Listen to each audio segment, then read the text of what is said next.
मैं अगले वक्ता के रूप में आमंत्रित करने जा रही हूँ हमारी माननीय बहन मिसेस किरण चोपड़ा जी, जो दिल्ली से हमारे मध्य पधारे हैं। आप हमारी विशिष्ट वक्ता हैं। आप वरिष्ठ नागरिक केसरी क्लब की फाउंडर चेयरपर्सन हैं, Punjab Kesari publishers private limited की डायरेक्टर हैं, वृद्ध केसरी रोमेश चंद्र ट्रस्ट की फाउंडर ट्रस्टी हैं। आप लेख भी लिखते हैं। अमृतसर और जालंधर में आप टीवी न्यूज़ रीडर रह चुके हैं और बहुत अवार्ड्स आपको मिले हैं। एक लंबी लिस्ट है जो मैं आपके सामने पढ़ना चाहूँगी। International women's award 2013 Indian council for UN relations के द्वारा दिया गया।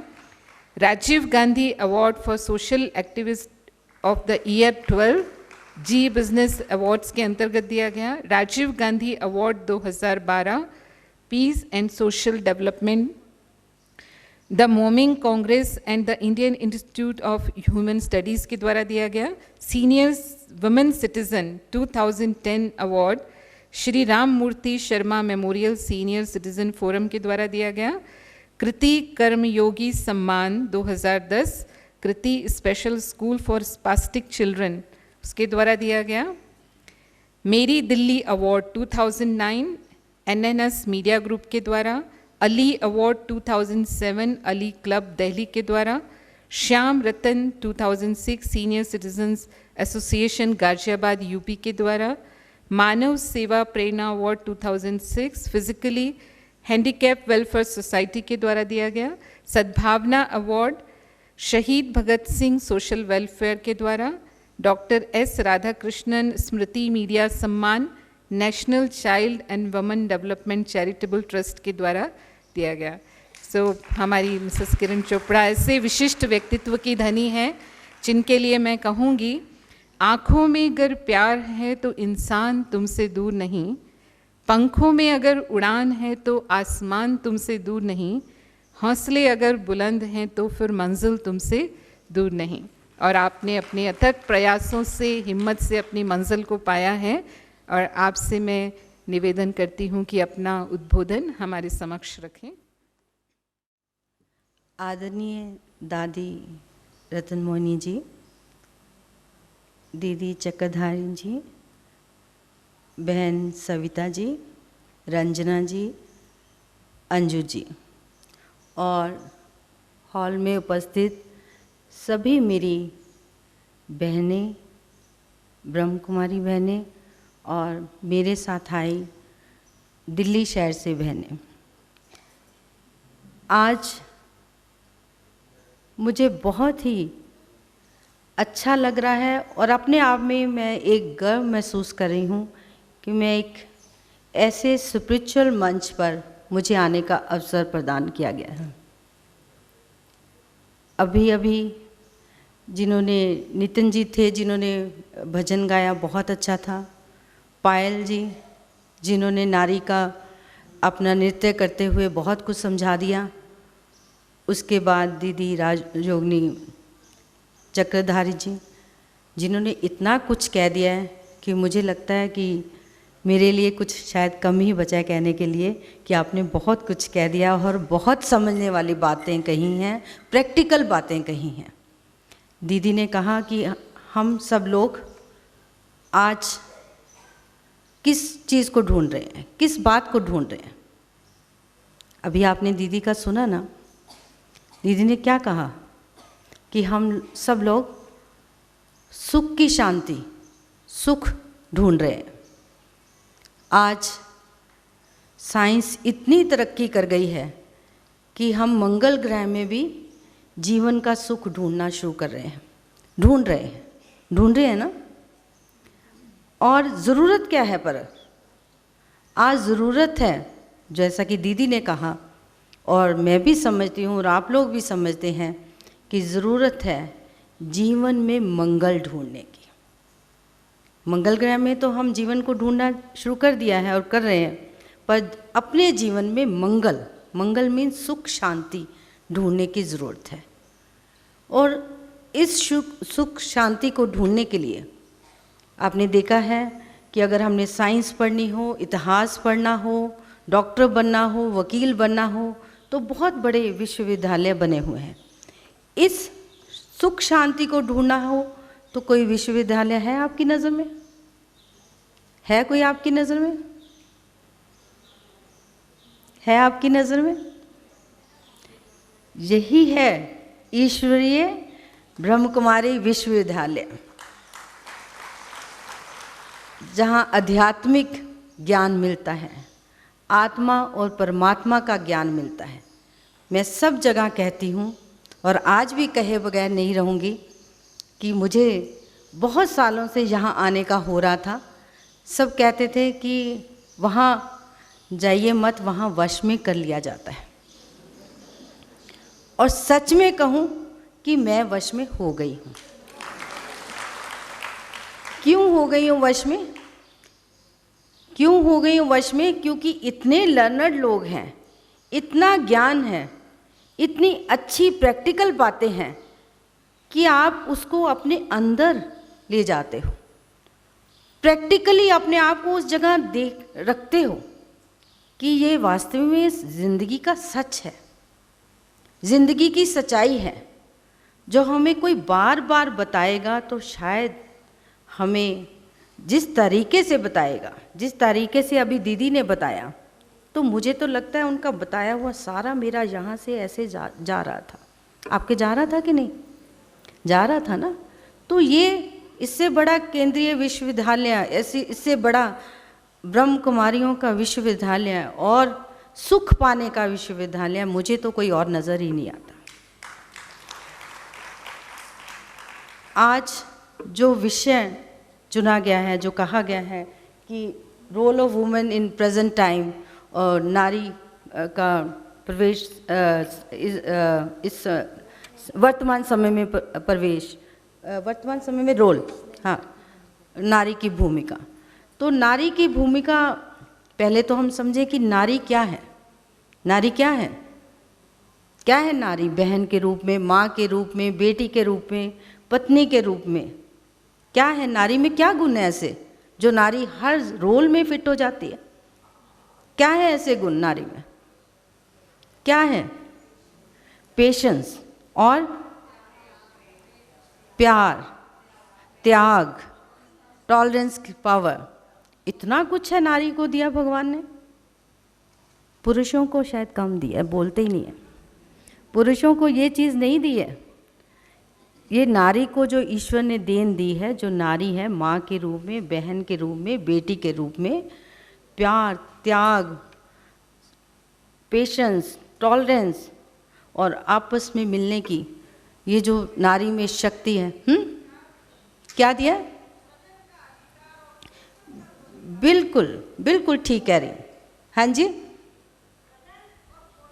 हाँ, प्रजनन और पोषण, बिल्कुल ठीक कह रही हैं आप, बिल्कुल ठीक कह रही हैं। और इतने अधिकार मिले हैं, इसी का कारण है कि आज नारी में आत्मविश्वास है। दीदी ने कहा कि नारी बच्चे की पहली गुरु है। मैं साथ साथ टेस्ट कर रही हूँ कि आपने दीदी का सुना और मेरा सुन रहे हो कि नहीं। क्या है? गुरु है। नारी वो शक्ति है जो जिसके सामने हम एक मकान का ढांचा खड़ा कर दें तो उसमें वो जान डाल देती है, उसको घर बना देती है। नारी में ये शक्ति है। और दीदी ने कहा कि आप डिग्री ले सकते हो। मैंने डिग्री ली हुई है, एमए पॉलिटिकल साइंस हूँ, गोल्ड मेडलिस्ट हूँ। पर एक बात और दीदी ने बहुत अच्छी कही कि जितनी मर्जी डिग्री आप ले लो, जितनी देर आप में क्या नहीं है, क्या नहीं है, संस्कार नहीं है, नैतिक मूल्य नहीं है, आपकी डिग्री का कोई फायदा नहीं है। ये बिल्कुल सच है। मैंने डिग्री ली है और मैंने संस्कार अपनी माँ से और जीवन का व्यवहार अपनी सासू माँ से लिया है। ये दोनों चीज़ें आपकी ज़िंदगी में बहुत महत्वपूर्ण हैं। आज नारी में इतना आत्मविश्वास है, इतना हौसला बुलंद है कि ज़िंदगी में कोई भी चुनौती, कोई भी कठिन कार्य आ जाए उसके सामने तो कहीं भी वो हार नहीं मानती। अंतरिक्ष में ले लो, पॉलिटिक्स में ले लो, फिल्मों में ले लो, एस्ट्रोलॉजी में ले लो, एटॉनमी में ले लो, कहीं नारी पीछे है? कहीं आपको कल्पना चावला के रूप में नज़र आती है, कहीं सुनीता विलियम के रूप में नज़र आती है, कभी ऐश्वर्या राय के रूप में नज़र आती है, कहीं सोनिया गांधी, कहीं सुषमा स्वराज, कहीं मीरा कुमार, शीला दीक्षित, और कहीं इन दीदियों के रूप में, और ये स्टेज के जो प्रवक्ता और दूसरे हैं उनके रूप में नज़र आती है ना। नारी की इतनी महानता है, इतने, और स्पेशली हमारे भारतीय नारी की संस्कारों की, परंपराओं की, भारत में क्या विदेशों में भी उसको उसके गुणों से जाना जाता है, क्योंकि दीदी ने बहुत अच्छे तरीके से भारतीय नारी और विदेशी नारी का तुलना की है। भारतीय नारी कहाँ कितनी आगे है। जैसा कि दीदी ने बताया कि कब्र में पंखा जला रही थी, थोड़ी देर में तो दीदी मैंने भी यही समझा कि वहाँ भी एक भारतीय नारी पैदा हो गई है, पर जब समझ आई तो वाकई समझ लगा कि नहीं, भारतीय नारी का कोई भी मुकाबला नहीं कर सकता। भारतीय नारी शक्ति है, भक्ति है, प्रेरणा है, इसको पूजा जाता है, कभी दुर्गा के रूप में, कभी सरस्वती के रूप में, कभी लक्ष्मी के रूप में। 9 दिन हमारे देश में कन्या पूजन ही होता है। कितना पूजन होता है हमारे देश में। पर दूसरी ओर आप समझते हो कि ये जो पूजन हो रहा है, जो मैं शक्ति की बात कर रही हूँ, जो भारतीय की, बहुत ठीक है, आप समझते हो कितना सही है?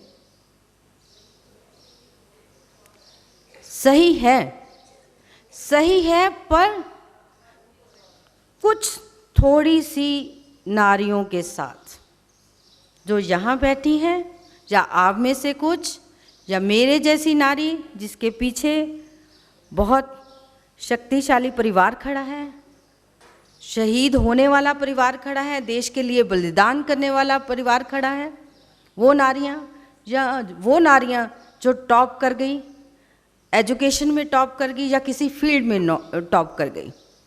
पर बहुत सी अभी भी नारियां हैं जिनके साथ, स्त्रियां हैं जिनके साथ हमारे देश में अत्याचार हो रहा है, बलात्कार हो रहे हैं, रेप हो रहे हैं, डॉरी की वजह से लड़कियों को मारा जा रहा है, और भ्रूण हत्या हो रही है, और भी बहुत सी बातें हैं जो हम रोज़ टीवी और अखबार जब भी खोलते हैं, जब भी पन्ने खोलते हैं अखबार के, तो ज़्यादा हमें स्त्रियों की खबरें नज़र आती हैं, अच्छी कम, बुरी ज़्यादा।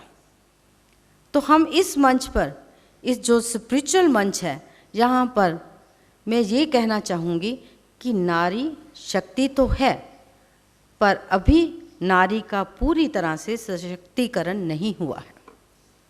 अभी भी बहुत सालों से हम आरक्षण बिल को लेकर लटके हुए हैं, वो बिल पास नहीं हुआ। क्यों? क्योंकि दीदी के अनुसार, जो दीदी ने अभी एक साध्वी का, जो लर्नर्ड साध्वी है, उसका आप लोगों को एग्जाम्पल दिया। दीदी ने तो एग्जाम्पल दिया, मैं आए दिन अखबारों में पढ़ रही हूँ, जान रही हूँ, और जो मैं काम करती हूँ उससे महसूस करती हूँ कि जितनी देर तक हमारे समाज में पुरुष की मानसिकता, सोच नहीं बदलेगी, उतनी देर नारी को बराबरी का और समाज में सम्मान का दर्जा नहीं मिल सकता। क्योंकि पुरुष अभी भी समझता है, माफ़ करिए जो भी 2-3 थोड़े से पुरुष बैठे हैं, मेरी बात सुन लीजिएगा, क्योंकि आप नहीं हो सकते उसमें, और हो सकते हैं कि पुरुष जो हैं अभी भी नारी को दूसरा दर्जा समझते हैं। और तो और नारी क्या, नारी के लिए आज के समय में नारी दूसरी नारी के लिए भी दुश्मन है। जैसे दीदी ने कहा कि खुशी होती है कि उसके पास मेरे से कम हो, जेलसी होती है। तो ये नारी जो है नारी की दुश्मन है। एक हमारे कंट्री में लॉ बन गया है कि डॉरी, जिसको डॉरी के लिए तंग करेंगे 490 केस उस पर लगा दिया जाएगा। आप सोचते हैं कि इस जो लॉ का कितना मिसयूज़ हो रहा है? सोचते हैं आप कितना मिसयूज़ हो रहा है? और कौन कर रहा है इसके लिए? नारी ही कर रही है, बहू के रूप में। अपनी सास को माँ ना समझते हुए सास के, अगर माँ डांट दे तो वो माँ है, सास डांट दे तो सास है, झट से केस, सास ने तंग किया, ससुर ने तंग किया। अरे भाई, जब तुम छोटे से बड़े हुए तब कभी तुम्हारी माँ ने तुम्हें नहीं डांटा? कभी तुम्हारे भाई ने या पिता ने तुम्हें नहीं डांटा? ठीक है, ये कानून बना उन स्त्रियों के लिए जिनके साथ, क्योंकि मेरा मानना है और मैं जो प्रैक्टिकली देखती हूँ 25% लोगों स्त्रियों के साथ अन्याय होता है। और मेरा मानना है अन्याय करना और सहना दोनों ही गलत है। और आज अगर हम सोचते हैं कि स्त्री शक्तिशाली है, स्त्री में बहुत महानता है, स्त्री ने समाज को दिशा देनी है, निर्देश देना है, तो स्त्री को एकजुट होकर आगे बढ़ना होगा। पर कैसे? स्त्री कैसे बढ़ सकती है? स्त्री समाज को कैसे दिशा दे सकती है? क्योंकि जब भी कोई वारदात होती है दिशा निर्देश दिए जाते हैं। मेरा ख्याल है 2 वक्ता तो हमारे गवर्नमेंट से हैं, उनको मालूम होगा। दिशा निर्देश बहुत से दे दिए जाते हैं और बाद में थोड़े दिन में वो मामला ठप हो जाता है। कोई नई न्यूज़ आ जाती है तो वो नई न्यूज़ चलनी शुरू हो जाती है। आजकल भी एक नई न्यूज़ चली हुई है और उसके पीछे बहुत महत्वपूर्ण जो न्यूज़ है वो आगे बढ़ी हुई है, वो रुक गई है। तो अगर समाज को और देश को खुशहाल बनाना है तो कौन बना सकता है उसको? नारी, स्त्री, महिला, बेटी, ये बना सकती है। और कैसे बना सकती है? कि अपने आप में अपने आप को पहचाने, अपने अंदर की आत्मा को पहचाने, अपने कार्य को पहचाने, अपने कर्मों को सुधारे, अपने संस्कारों की पालना करे। क्योंकि जैसे दीदी ने कहा कि माँ जो है वो संस्कार देती है। यहाँ मैं आपको एक बात शेयर करना चाहूँगी कि वास्तव में दीदी ने एक बहुत पते की बात कह दी जो मैंने प्रैक्टिकल जी हुई है अपने साथ। जो मेरी माँ थी वो छोटे होते मुझे कहती थी, बेटा आपके दोनों कंधों पे इंसान बैठे हुए हैं, एक अच्छा इंसान है, एक बुरा इंसान है। एक आपके अच्छे कामों को लिख रहा है, एक आपके बुरे कामों को लिख रहा है। और आपका बैलेंस बनेगा। अगर आपने अच्छा काम किया है तो आप स्वर्ग में जाओगी, अगर आपने गंदा काम किया है तो आप अगले जन्म में कीड़ा मकोड़ा बन जाओगे। और मैं बहुत डरती थी, इसी डर से मैं कोशिश करती थी कि मेरे से कोई गलती ना हो। वो मेरी माँ ने बचपन में मेरे यहाँ और यहाँ संस्कार डाल दिए, एक डर डाल दिया कि गलत काम नहीं करना। माँ वाकई में एक गुरु होती है। माँ की तुलना किसी से भी नहीं कर सकते। और ये बातें आज दीदी ने भी यहाँ कही